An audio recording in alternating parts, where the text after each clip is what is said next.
Hey guys, welcome back to Commander Insight Deck Tech videos. Today I'm going to be showcasing my Ayara First of Locthwain deck. Just a little bit about her. She's basically what I would call the embodiment of aristocrats and what mono black loves to do. You can kind of cram all the good mono black cards in here, and she's a lot of fun. She's a little bit different as an aristocrats deck, and probably similar but also different to what you might be used to. So if you've played aristocrats before, you know, sometimes that strategy can get stale and a lot of people don't like it. But if you love aristocrats, if you like trying to do something new, I would recommend giving her a shot. The fact that she's in mono black is a little bit of a challenge, but it's also a lot of fun. It can be very rewarding. My favorite color is black. I try to put black in all of my commander decks if I can. So being able to kind of do the epitome of what black wants to do is a lot of fun in this. And she's an aristocrats deck, but kind of in a different light. It's kind of in a different way. And the point of her is to bring out black creatures, not necessarily have black creatures die. But the aristocrat strategy comes in because you can drain life from her effect when black creatures come in, and you can also drain them when they die. So they kind of have that synergy there where they're coming out in the field and they're leaving the field. So you can kind of double up on the triggers for it. So she costs 3 mana, she's a 2/3. Whenever her or another black creature enters the battlefield under your control, each opponent loses 1 life and you gain 1 life. So right there, that's great for 2 reasons. One, it's a blanket drain, so it drains all opponents, don't have to target anyone like a blood artist type deal. So it drains everyone, but also you also gain 1 life, so it keeps you ahead. So it's a kind of a 2-life swing each time a black creature comes out. So just that alone, if you think about it, it's a little bit daunting to be like, okay, I have to bring out 40 creatures in order to win. We have a bunch of cards in the deck that's going to kind of accelerate that, which I'll get into. But she also has a draw engine built into her, which is you can tap her, sacrifice another black creature, and draw a card. So that's really good to have a draw engine on your commander. You can only technically do it once per turn because we don't run any ways to untap her in the same turn. So it's pretty much once you tap her and sacrifice it, but it can get very powerful. So she is kind of the soul of the deck. The commander is very important, so if she's not on the field, you can still win. It's just a lot harder. And again, triple black, she doesn't go in a lot of decks. I think I had her in a 99 in one deck, and it just didn't work out as well because I couldn't always get her out. But when I did get her out, she did work. So what this deck wants to do, which I'm going to go over right now, is it wants to bring out creatures, black creatures specifically. It doesn't really do a lot of attacking, although it can with certain creatures, and then they want to die. So that's pretty much what this deck is going to do. You're going to be drawing cards, you're going to be gaining life, you're going to be sacrificing creatures, you're going to be draining your opponents, you're going to be drawing more cards. There's just a lot of synergy that just embodies mono black, which is why I like it a lot. So, you know, the pros and cons, obviously, like I went over. The pros being that this can be a very fast deck. There's some infinite combos that can be a con for some. With aristocrats, there's a bunch of just 2 or 3 card combos. So yeah, without further ado, let's get into the deck. Alright, so we're just going to run through this real quick because it's going to be insanely easy. I run 35 lands in the deck. I felt that that was a good number. You're only pretty much going to be playing 1 land per turn. You want to make sure that you have at least 2 or 3 in your opening hand so that you can cast Ayara, because she is 3 black mana, so colorless mana rocks won't help you here to get her out. But yeah, we run 31 swamps of the 35. I am one of those people that run a Temple of the False Gods. It does still come in handy for me. Being able to go from 4 to 6 mana is great. I do run an Urborg, Tomb of Yawgmoth, only because we run the Cabal Coffers, and it helps to make this also a swamp. This is probably the 2nd best land in the deck. You don't have to run the Urborg, you don't have to run the Temple, but Cabal Coffers I'd say is pretty necessary. You tap it for 2, and you can add black to your mana pool for each swamp you control. Urborg makes everything a swamp, so basically you count up how many lands you have, you get that much black mana just from this land. But the best land in the deck by far is Nykthos, Shrine to Nyx, and the reason for that is because if you just have your commander out with Nykthos, that's already breaking even. So you tap 2 others and this card, so it costs 3 mana essentially, or 3 lands, and then you make 3 lands just by having your commander out. So anything after your commander is a bonus. I mean, turn 5, you can be making up to like 6 or 7 mana just with this card alone on top of everything else you have. So this really accelerates your mana pool and your ramp, I guess. It's kind of ramp in black. I search this out with things like Expedition Map and whatnot if I can. So, great card. Alright, so getting into some of the artifacts, as you can see I run a proxy here. This is a mana crypt, not necessary for the deck, but I like to run it in most of my decks just because it helps, you know, with a faster paced game. The play group that I play with runs pretty fast decks, you know, not insanely fast, not CEDH level, but you know, this definitely helps just accelerate you. If you don't have one, don't worry about it. It's not necessary to make or break you, but you definitely want to run a Soul Ring. And remember, both of these create colorless mana, and that doesn't help you at all to get out your commander, which costs triple black, but it does help you pretty much with everything else. So we do run the Arcane Signet, and that's pretty much the only mana rocks we run. I have looked into a couple other ones. There's like a Throne of Eldraine, I think is the actual name of the card. It came from that set, and I think it like taps for 3 black or something like that. So there's some other mana rocks that tap for black that might be good, but a lot of them come in tapped. Like there's like a Cold Steel Heart is one of them. There's Charcoal Diamond. Those all come in tapped, which I don't like. This one at least allows you to bring it in untapped. This is pretty much the same thing as Ramp Jet Medallion. This sometimes is better because for each spell you cast, it costs 1 less, and you're saving 1 mana. So all black spells cost 1 generic less. Again, doesn't help you cast your commander, but it will help you cast her second time. If she does die, she'll only be 4 instead of 5. And then getting into some draw spells and some, I guess, kill spells here. This is Skull Clamp, great for any aristocrats deck, pretty much a staple. Equip for 1 mana, and when the creature dies, you draw 2, and then any other leave the battlefield effects that it would have. I do run an Expedition Map. Typically I'll go get the Nixthos, Shrine to Nix, or Cabal Coffers. Those are the 2 like really main ones. We run an Idol of Oblivion because it's kind of just free draw every turn during your turn, because there's a lot of cards in this deck that make black creature tokens. So you're going to be making a lot of creature tokens because they'll be black and that'll trigger your commander. So we want creatures to bring out, but we also want to make tokens with them with other cards that will trigger your commander. I do run a Lightning Greaves, mainly just because of how important it is to keep Ayara on the field. I don't really like Swiftfoot Boots as much just because of the pay 1 mana to shift it around. This is great because we do have some tap effects that you can kind of equip it for free somewhere else and then bring it back to Ayara if you need to, but this is mainly the deck just for the commander. Then we run a Bantu's Monument. This is kind of a little bit of ramp. Black creature spells you cast cost 1 less, so there's quite a bit of creatures in the deck, but because of that I would call this a little bit of ramp. But the second effect actually can be an infinite combo with Gravecrawler, which I'll get into, but whenever you cast a creature spell, each opponent loses 1 life and you gain 1 life. So this is kind of a alternative to your commander if you need it to be, where if you can do the Gravecrawler loop with or without your commander on the field, but as long as you have a Bantu's Monument, like for example if your commander died too many times or whatever, this is kind of a replacement to help you go kind of infinite with the deck. So with Gravecrawler you basically kill it and keep bringing it out from your graveyard and you're casting it, so each time that happens your opponent's losing 1 life and you gain 1 life, which is the exact same effect as your commander, just a little bit different because it triggers on cast, not on enter the battlefield. So very, very similar. And then another infinite combo piece is Phyrexian Altar. You sack a creature, you add 1 mana of any color. So typically this is good for, you know, you can sacrifice any creature to just add mana, but part of the infinite combo is with Gravecrawler again, which I'll get to in a sec. You sacrifice the Gravecrawler, it adds 1 black mana, you cast the Gravecrawler from your graveyard with the black mana that you added, and you can basically loop it that way. So if you have your commander out, this and Gravecrawler, and then obviously another zombie because that's what Gravecrawler requires, you just basically win on the spot there as well. So there's a bunch of, I guess you can call them 3-card combos for that. But that's pretty much it for the artifacts. There's not a ton.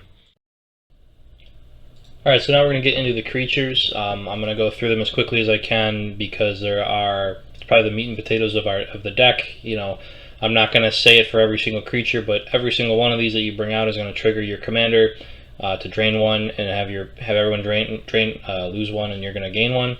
And every single one of these can be sacrificed with your commander's effect of tapping or to sacrifice another black creature. So the first one we're going to start with is Gravecrawler. This is probably the most important creature in your deck. It's very crucial to your win conditions. Basically you're going to recur this. For those who don't know or don't know aristocrats, that essentially if Gravecrawler is in your graveyard, you can bring it out. You can cast it from your graveyard if you control a zombie, so you can cast it for 1 black. So basically what you want to do is you want to bring it out, kill it, bring it out, kill it a bunch of times, and it's kind of a soft loop. You can do it as many times as you need to basically make sure that your opponents die and you keep gaining life. There's a bunch of cards that help synergize with it, or kind of a replacement, redundant effects for your commander. So if like your commander can't come out, you can still win with Gravecrawler and recurring it and everything. So just to be, I guess this is kind of like the commander insight tip, if I can give one, is going to be playing Gravecrawler in an optimal way. And what I mean by that is you don't just want to bring it out if you have it in your hand, or you don't just want to send it to the graveyard and let it sit there.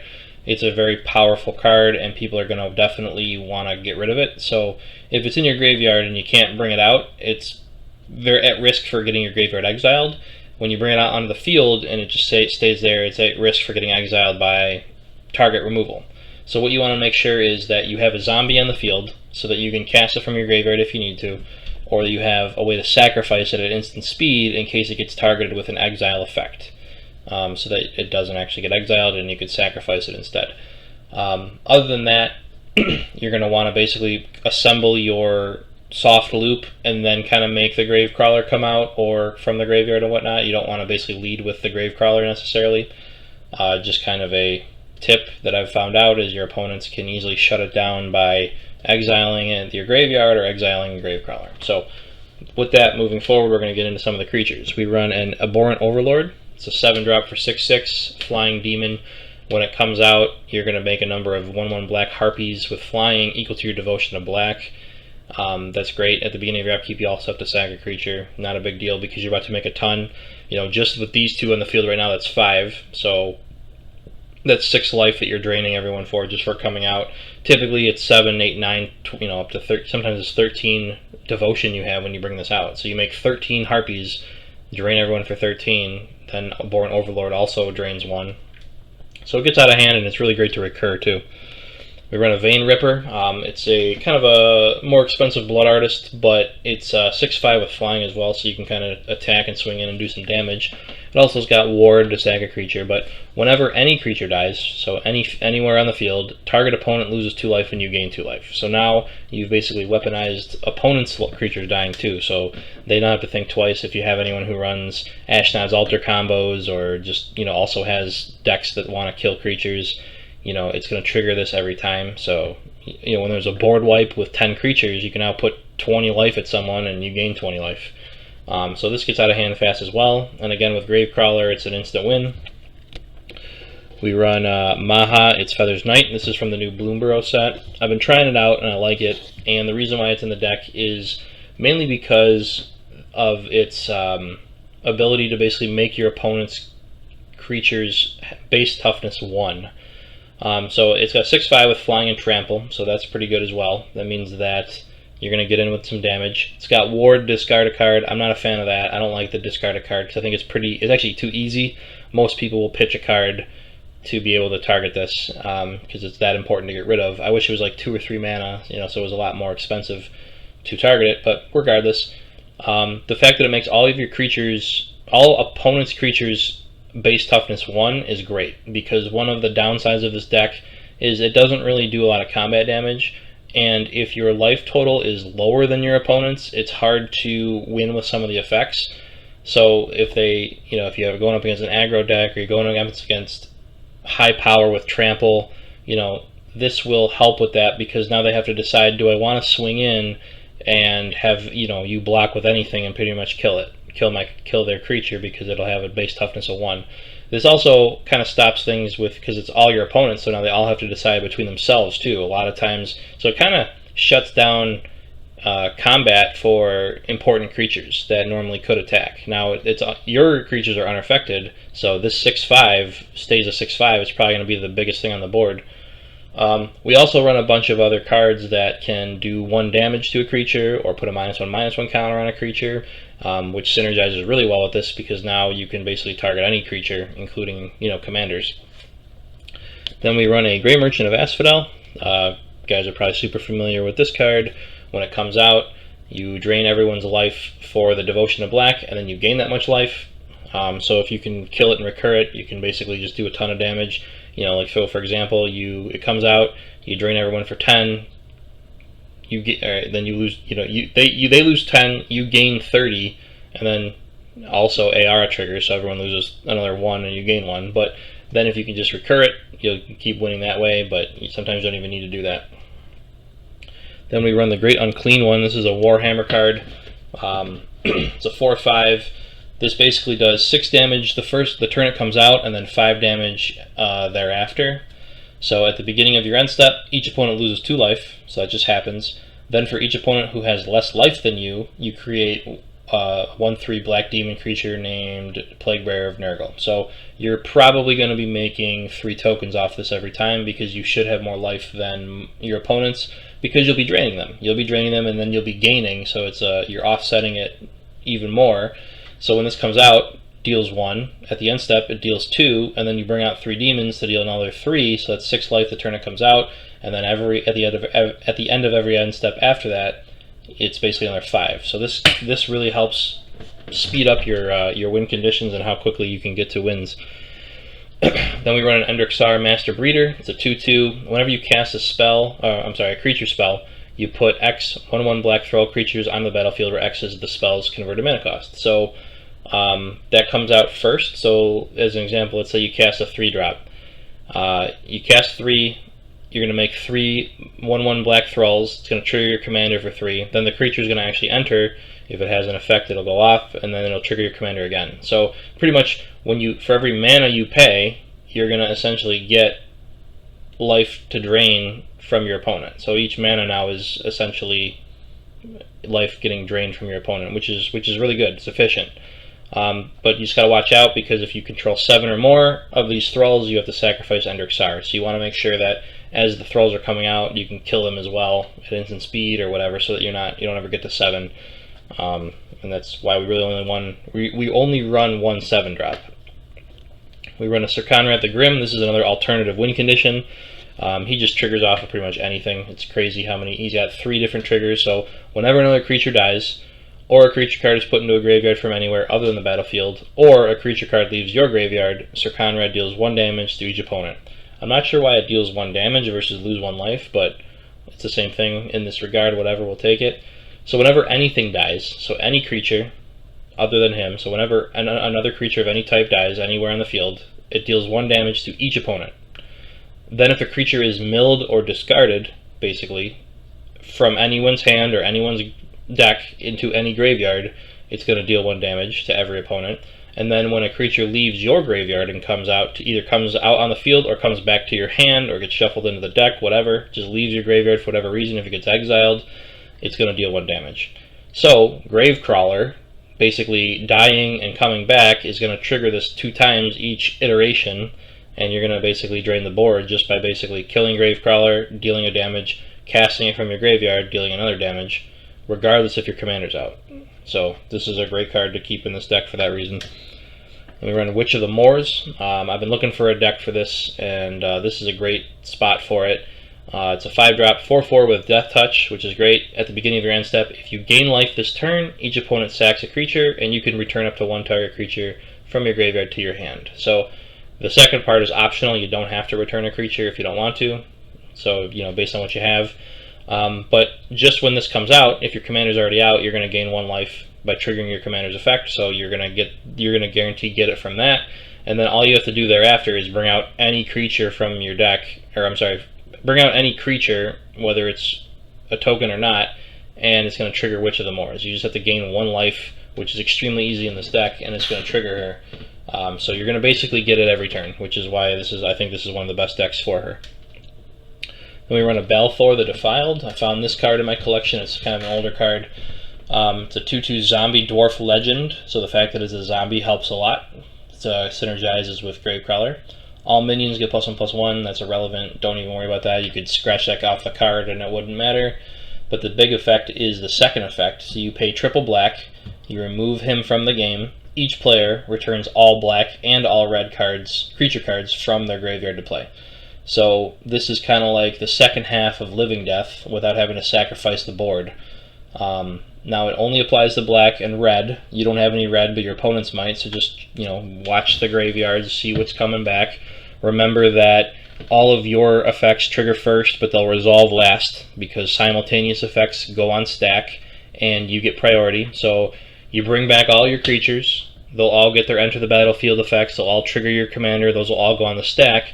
Then if your opponents have anything like that, theirs will go on the stack after and resolve first. So if your opponent has a Gray Merchant, that Gray Merchant will resolve first. So just be aware of that. Just know what's coming out from every graveyard when you use this effect. But also be aware you can use this at instant speed. So someone goes to exile your graveyard with a Bajuka Bog during their turn, you can basically cast, do this at instant speed to bring them all out. I also like this a lot better than Living Death. I basically replaced Living Death with this card because, for those who don't know, Living Death makes you sacrifice all creatures on the field, and then you basically swap all the creatures in the graveyard back onto the field while you sacrifice the field. So it makes you so that you can't basically have your commander out unless the commander is also in the graveyard with you, and that's risky because you don't want to put your commander in the graveyard. So what this does is it allows you to have your commander out and then just bring back an entire graveyard worth of creatures to trigger your commander a bunch. So that's why Living Death wasn't the greatest. It wasn't really working. It was kind of like one of those, my commander's dead, I can't bring it out, let's just get ahead, because Living Death can also be a board wipe. So I love Living Death, it's a pet card of mine, but it's not as good in this deck because you want to have your commander on the field to get all those triggers. Then we run a Pitiless Plunderer. It's a 1/4 human pirate. Whenever another creature dies, you create a treasure token. So that just helps basically with mana. You can build up over time and cast a huge spell with all the treasures. With Gravecrawler, you can basically kill Gravecrawler, make a treasure, sack the treasure to recast Gravecrawler, kill it, and just kind of recur it that way. So these two cards with a Gravecrawler and a sack outlet is an instant win. So there's tons of those. Just you'll accidentally find them just by how many there are.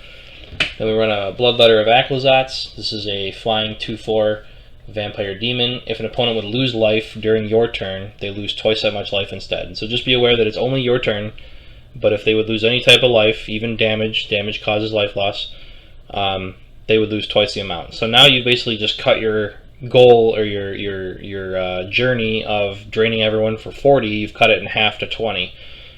Because in the past you would need 40 creatures to basically ping everyone for 40 over time. Now you only need 20, and then with all the other life gain and drain effects, those are all going to basically double as well. So your Gray Merchant doesn't drain for 10, it drains for 20. Your Vein Ripper deals 4 damage now. So then when they attack, if it gets through, it does 12 damage instead of 6. So it really can finish a game quick, and it's a very scary card when it comes out. Yawgmoth's Physician. Everyone probably knows this card. This is basically the embodiment of black to me. It's a 2/4 human cleric. It's got protection from humans, which a lot of people forget, which means it can block humans without dying. So if you have something coming at you that's a human that's big, you can just block it and have nothing happen. Also, if it attacks, it can't be blocked by humans. But also, you can pay 1 life, sack another creature, put a -1/-1 counter on up to 1 target creature, and then you draw a card. So this is the main effect. This is why it's so good. You pay the life, sack a creature, put a -1 on something, and draw a card. So really, this is great for draw power, but it's a way to kill your snakes with Ophiomancer, which I'll get to in a second. You can kill your thralls. It synergizes really well with Maha, its Feathers Knight, because everything is base toughness 1, so now you just, what do you want to kill? What creature out there do you want to kill with the -1/-1 counter? Worst case, if it doesn't kill it, you have the ability to proliferate those counters with its own effect of paying 2 black, discard a card to proliferate, so you can pitch like a big creature to the grave if you need, or a useless land, or whatever. So this is just a great card to synergize and does a lot of what black wants to do. Then we run a Hell's Caretaker. This has been in and out of the deck, but I'm leaving it in for right now because I like the consistent recursion. So it's kind of similar to like Reanimate or Victimize or whatever, but you could do it every turn. So it's a 4-drop, it's a 1/1, which isn't great, but you can tap it, sack a creature, return target creature from your graveyard to the battlefield. So basically swap a creature from the graveyard and the field. So you can kill a token, bring out Gray Merchant. or whatever, right? But you can only activate it in your upkeep. But I like it because we want to recur, because every time you do that, you're going to get death triggers and you're going to get enter the battlefield effect triggers, versus just kind of doing it once or twice with a sorcery like reanimate or victimize, and then the sorcery's gone. This can allow you to do it every turn if your opponents let it live.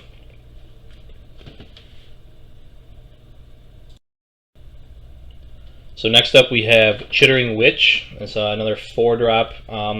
When it comes out, you create a number of 1/1 black rat creature tokens equal to the number of opponents you have, which is typically going to be 3. So this is a 4 for 4. Essentially, you pay 4 mana, you bring out 4 creatures, you drain your opponents for 4 and gain 4. So great there. And then those rats, you know, do what you need with them, sack them, swing in, whatever. And then you can pay 1 and a black. You could sack a creature, which typically could be the rats, and then you target creature gets -2/-2 until end of turn. So that could be done at instant speed as well.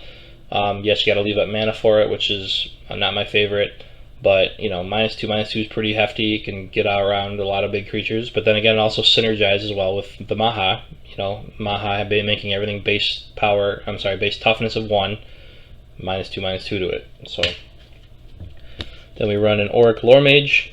This is basically an Entomb every turn on a stick. So 4-drop again, 3/3. You tap it, search your library for a card, put it into your graveyard, then shuffle it. If it's an instant or sorcery, you can put a +1/+1 on him. There's one instant and sorcery that I would consider sending to the graveyard, which I've done sometimes, and that's Dread Return. I'll get to that later. But because it has a flashback cost, it can usually be activated right on the spot. But typically, you're going to basically Entomb. You're going to send a Gravecrawler to the graveyard. You're going to send your big creatures that you want to reanimate right away to the graveyard. So it'll let you basically just kind of cheat and put them in the graveyard from the deck instead of having to wait to draw them. We run a Grim Servant. This is a newer Modern Horizons 3 card as well. I really like this. It's a conditional search, so it's not overpowerful. I don't run the like Vampiric Tutor, Demonic Tutor, Diabolic Intent, Diabolic Tutor, whatever. All those easy, low cost, very good tutors, I don't run them. And the reason I don't run them is because we still don't want to make this deck like to the point where it does the same thing every time, because one, to me that gets stale, and 2, it's not as fun. So if you want to optimize or make the deck even better, definitely run those. Those are incredible cards. But our win conditions are extremely easy to pull off sometimes. They're all soft loops, meaning you can stop the whole thing by, you know, killing the commander at instant speed or getting rid of one of the pieces at instant speed. It's not an infinite loop, but it is a soft loop where if you don't have an answer, I can keep doing this and you're going to win, or you're going to lose and I'm going to win. So there's even a 2-card combo in the deck, and one of the pieces is your commander. So it's really a 1-card combo. So if you could search that out, you know, with like a Vampiric Tutor, you'd do that every time. It really kind of makes the deck not as fun to play, but much more powerful. So if that's your thing, go for it. So what I like about this is when this card comes out, you search your library for a card with mana value less than or equal to your devotion to black. Obviously you have to reveal it to prove it's, you know, that you searched for a legal card. You put it in your hand, you shuffle, you lose 3 life.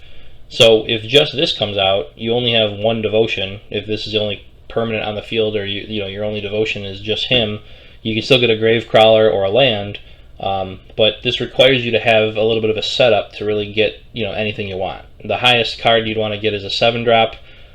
We'll get to that in the sorceries. It's the 2-card combo, which sometimes I will search out, but you know, there's times when I need something else, and you can just, you know, with Grim Servant and the commander, that's 4, so you can go search for something that's 4 CMC or less. It works out really well, and it's not as it's conditional, so it limits me. We run a Veto Thorn of the Dusk Rose. This is a Sanguine Bond on a stick, for those who know what Sanguine Bond is.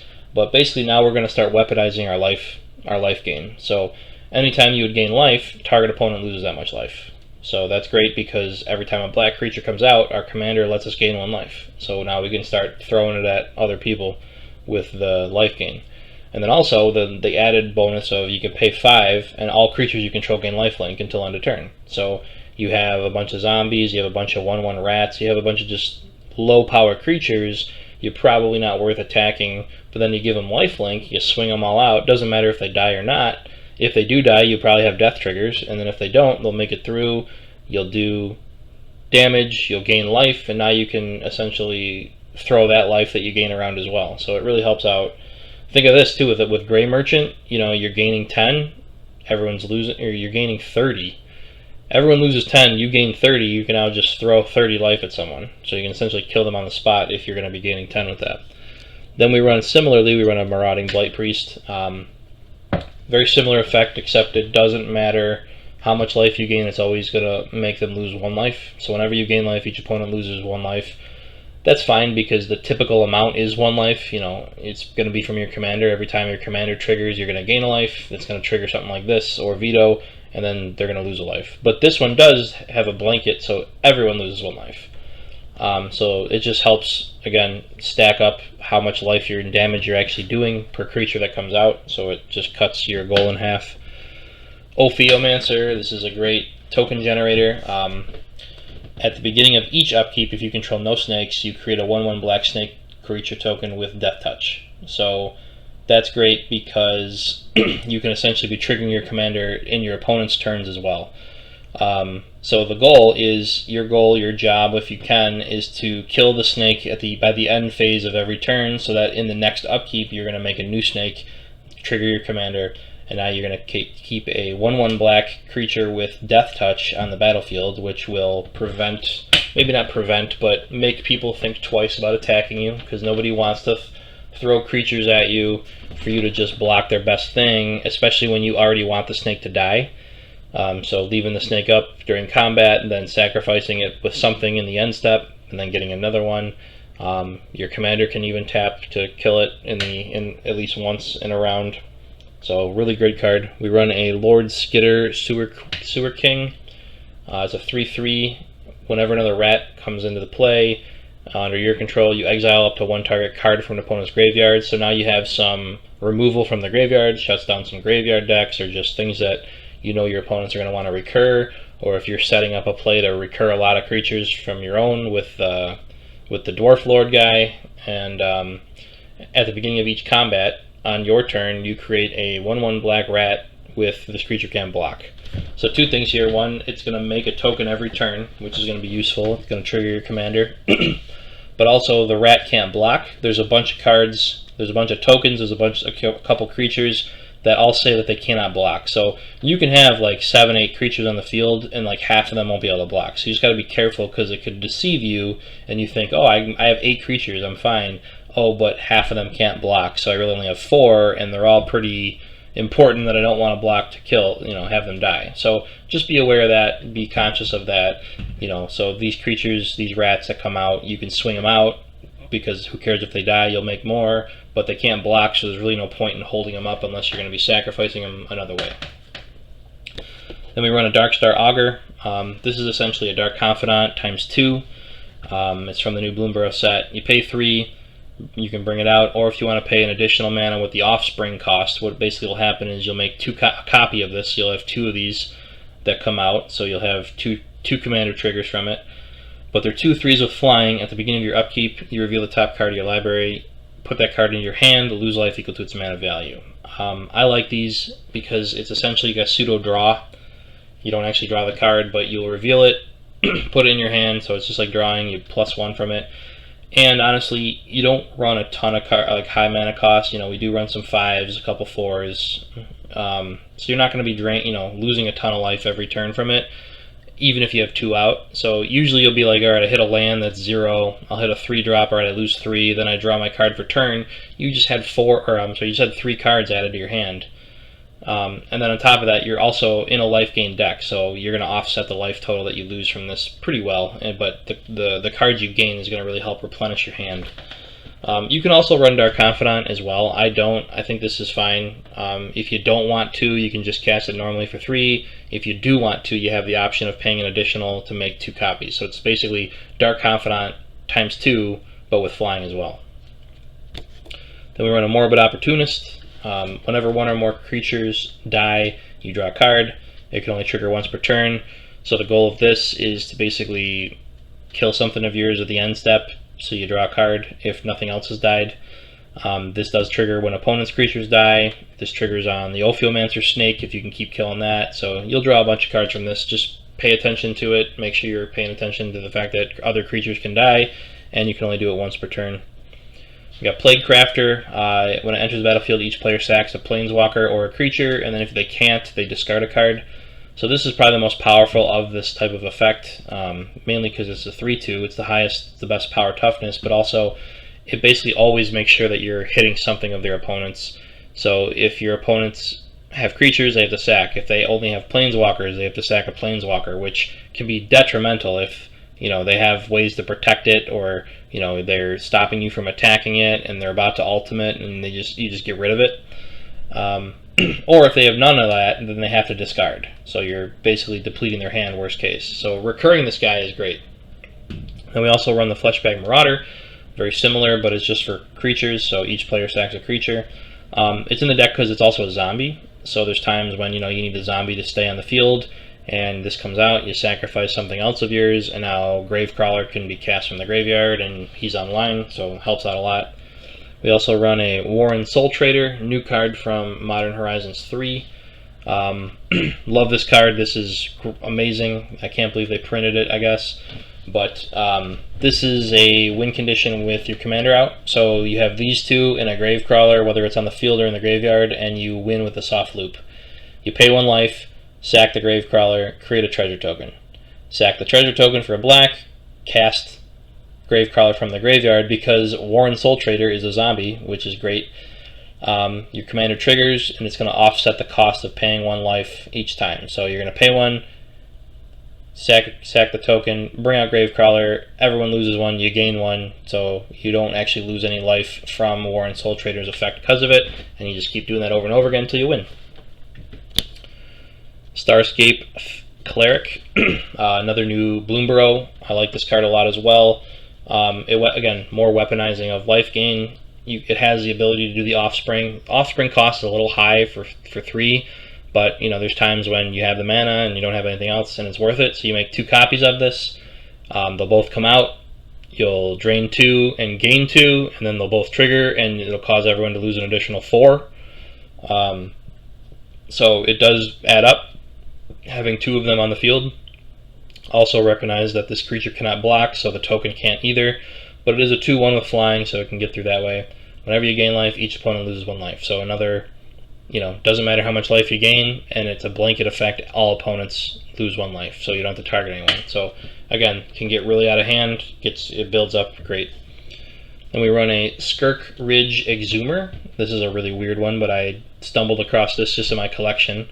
It's a 1/1 zombie spell shaper, so it's a zombie card for a Gravecrawler. Pay a black, tap him, discard a card, so that's can pitch something you might need. You put a 1/1 black zombie goblin creature token named Festering Goblin into play with, quote, when the Festering Goblin is put into a graveyard from play, target creature gets -1/-1 till end of turn.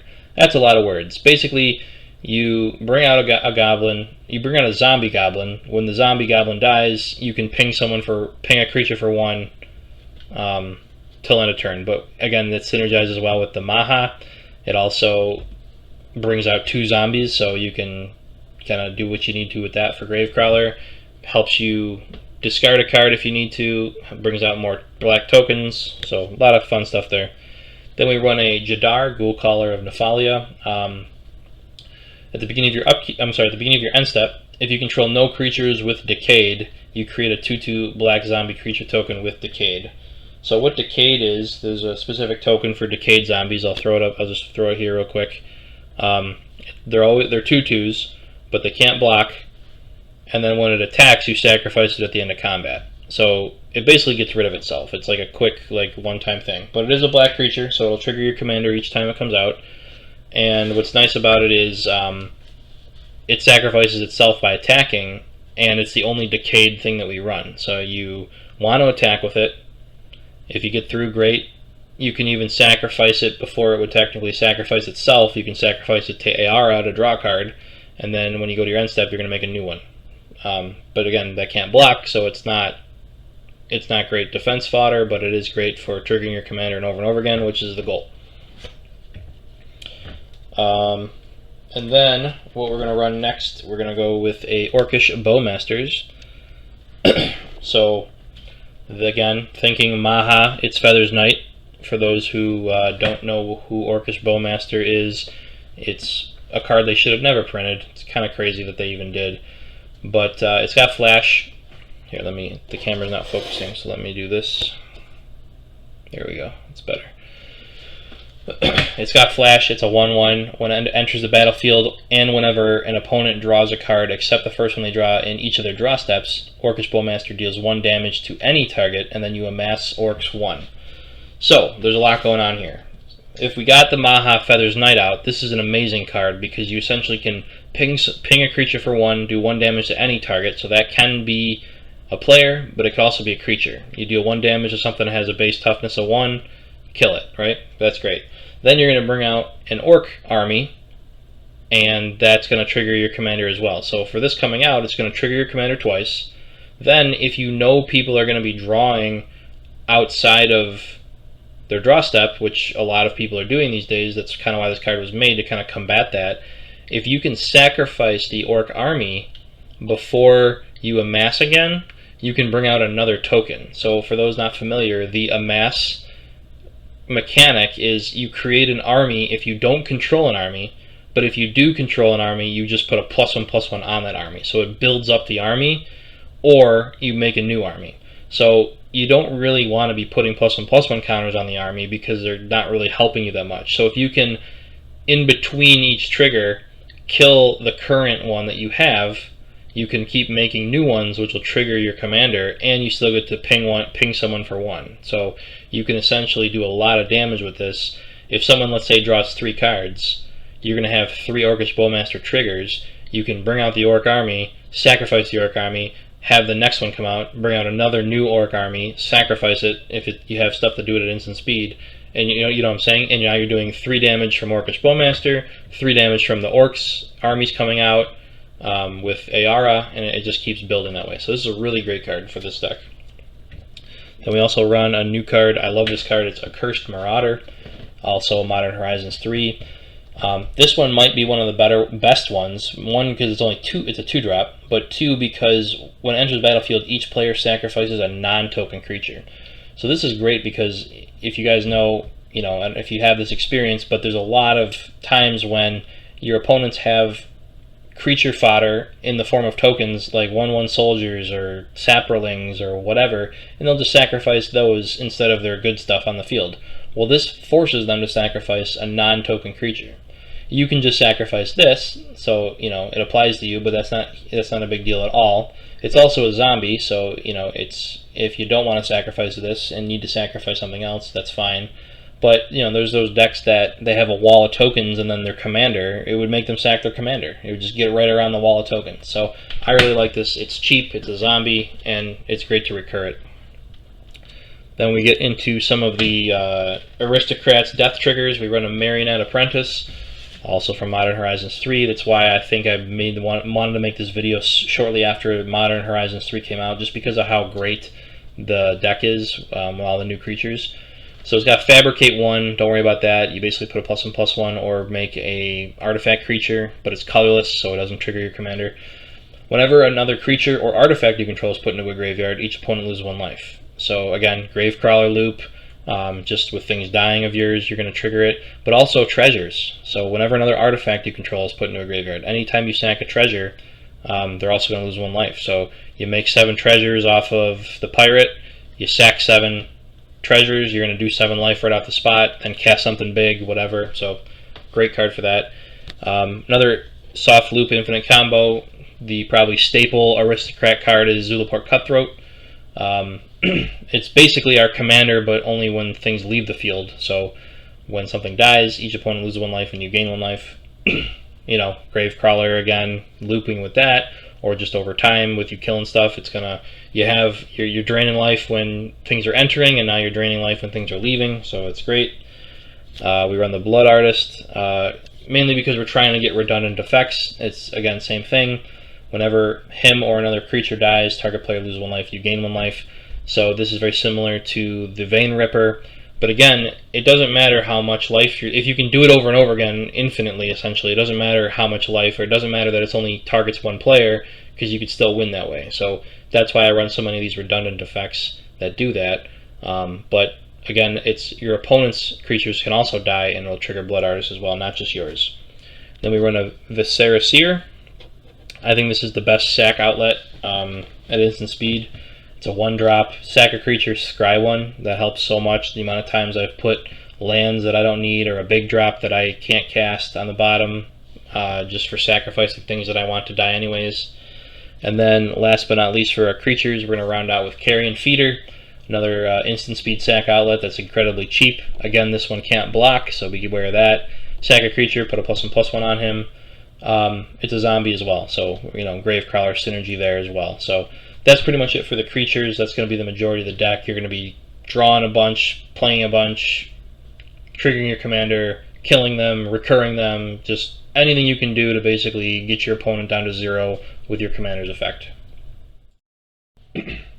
Alright, so getting into the remainder of the deck, I just run one Planeswalker, Liliana Dreadhorde General. She's a 6-drop, which is kind of expensive, but her static effect is incredible. Whenever a creature you control dies, you draw a card. So pretty much every time that you're going to be sacking stuff with any of your sack outlets, you're going to be drawing cards off of that. So it just really helps fuel your engine. Her +1 is she can create a 2/2 black zombie, which will trigger your commander, give you a blocker. Her -4 lets you, each player, sacrifice 2 creatures, which is very powerful as well. You'll also draw 2 cards from that happening, so you make your opponent sack creatures, you get to draw cards off it. And then the ultimate's great, but you probably won't get it off. Each opponent chooses a permanent they control of each permanent type and sacrifice the rest. So you basically leave them with 1 land, 1 creature, 1 artifact, 1 of each permanent type.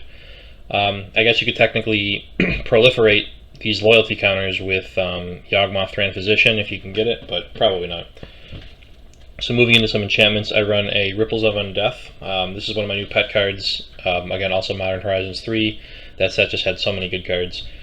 At the beginning of your pre-combat main phase, you mill 3 cards, then you may pay 1 generic mana and 3 life, and if you do, you put a card from among those cards into your hand. So this could just be a mill 3 cards, put stuff in your graveyard, or if you need one of those cards or don't want it to be milled, you can basically add it to your hand for some life. So definitely helps. Just the option is great. Instead of just milling 3, you get to kind of choose if you want to do that or not.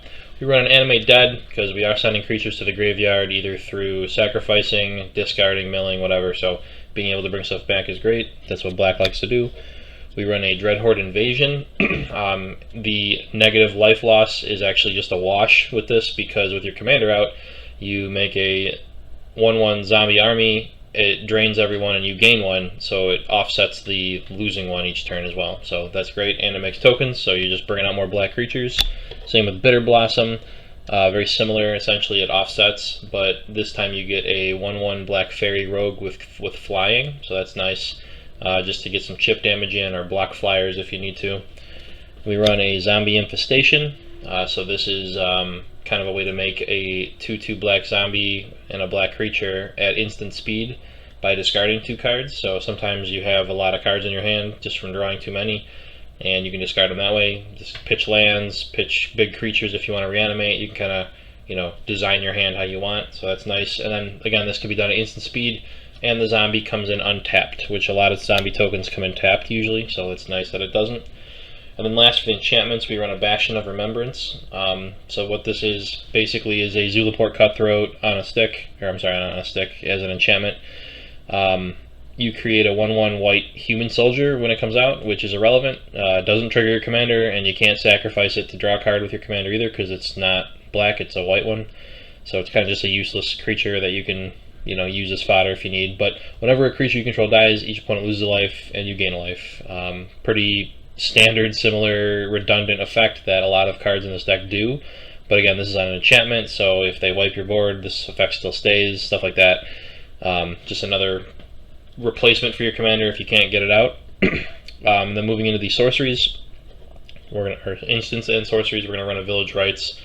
It's 1 black, sack a creature, draw 2, great card. Also, same with Deadly Dispute. Very similar effect. Cost 2, but you make a treasure as well, so it kind of offsets the cost there, and it's pretty much just 1 mana. Feed the Swarm. Pretty much the only enchantment removal in black, although I think that there's one coming out in the new Duskmourn, I think it's called, which I heard is better, but you can either add that or replace it with this if you want, so nice target removal there. And then we run a Deadly Rollick. because our commander is pretty much always going to be out, because that's what the deck runs around it, so being able to exile for free.